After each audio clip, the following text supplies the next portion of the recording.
Hello everyone, welcome back to my channel. This is Dr. Vedika. I am pursuing my MDS from GDC Ahmedabad in the Department of Prosthodontics and Implantology, and I make videos to motivate and guide NEET MDS aspirants. First of all, I would like to congratulate to you all. You have come so far, and now is the time for you to give your 200%. Suffer now and live the rest of your life like a champion. Before starting with the video, I would like to tell you something. During this last 1 month period, you can fall under one of the following categories. Category A person who is under tremendous stress and pressure, who is worried about the results and who couldn't use his 100% every day. Or you can fall under category B, a person who doesn't care about anything else now, who knows how crucial this time is and is giving his 100% every single day. If you fall under category B, congratulations, you are on the right track. Category A people, this is not right, and you might have worked for months, but this mindset of yours might get you into trouble. Your ranks will be affected to a great extent. Stress, anxiety, depression, you really don't have time for that now. This is the time for you to give your 200% every single day until the exam day. So let's get into the video now, as I have made a to-do list for you all that you have to follow in your last month of preparation. I know it's a bit soon, but it is always advisable to have your to-do list beforehand. So let's get into the video now. Starting with number 1, making a timetable. So you have to revise 20 subjects in 1 month. So you need to have a timetable in front of you. You can start your preparation with the clinical subjects, which are more of concept based, and you can end the month with the basic subjects, which are more knowledge based. For example, micro, pharmac, DM, these are more volatile subjects which I will advise you to read at the end of the month. You should also be aware of the marks distribution system. As you can see on my left is the marks distribution system for both clinical and non-clinical subjects. This one I have found on the NBE website in the information brochure. You can take a screenshot of this, or you can also download the information brochure which is given on the NBE website in the information brochure of NEET MDS. I have linked it down in the description box below.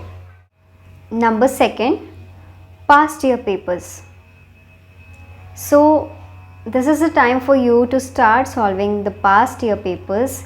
I think 7 to 8 years past year papers you have to solve, and don't just solve it once, you must revise it at least 3 times before the exam. And reading explanation is very important, because they are not going to ask the same question as it is. So you will have to have the knowledge of that particular topic. They can twist and turn the question and then they will ask you. That is why reading the explanations is very crucial. And to be specific, past 8 year papers, AI, PG and NEET is what you have to solve. You may skip PGI or JIPMO papers, but NEET and AI, PG you must solve. Number 3, do not read anything new. You really don't have time to read anything new. This is the time for you to revise everything that you have read throughout the year. If you don't revise the things that you have read, you may not be able to recollect them in the exam, and that is why revision is a must. If you still think that you have missed a very important topic from exam point of view, you may read it, but try not to spend more than 30 minutes for that. Number 4, image based questions. So NBE is being asking the image based questions. They may ask you a direct image based question. For example, they'll give you a diagram of an appliance and they'll ask you what appliance is this, Or they can also ask indirect questions. For example, they will give you the diagram of an appliance and they'll ask you, this appliance can be used for the treatment of, or this appliance cannot be used for the treatment of which of the following. So you'll have to see the image based questions from Pulse. In my case, I also made a separate folders for different subjects in my mobile, and I included the images. While I used to refer the standard textbooks, I just clicked pictures and I included them in the folders. So if you have that, it's really good. If not that, I think Pulse is more than sufficient. Number 5, grand tests. This topic I feel is quite subjective. If you haven't practiced giving grand tests enough, I think you should give as many grand tests as possible. But if you have practiced enough, I think you should limit your grand test to 2 per week.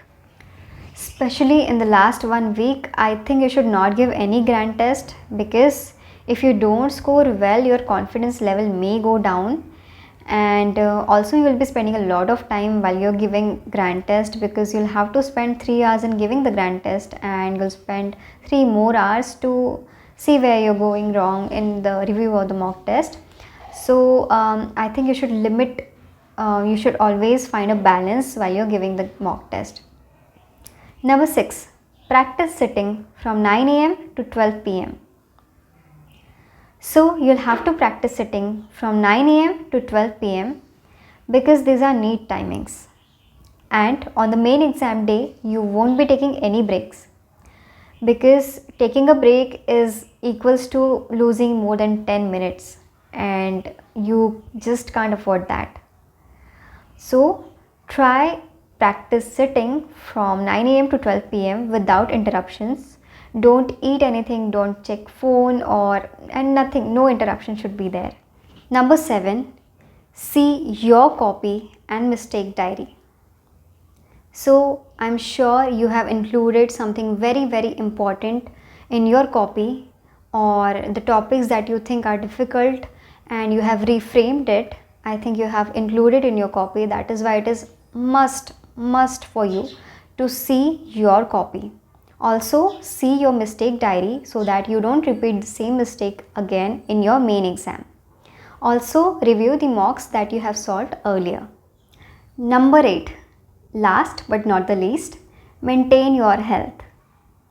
So during this last 1 month, your health should be your first priority. You should eat healthy food, avoid junk, stay hydrated, and take adequate sleep of at least 6 hours. If you are sleep deprived, your concentration level will decrease and you may not be able to perform well in the last 1 month.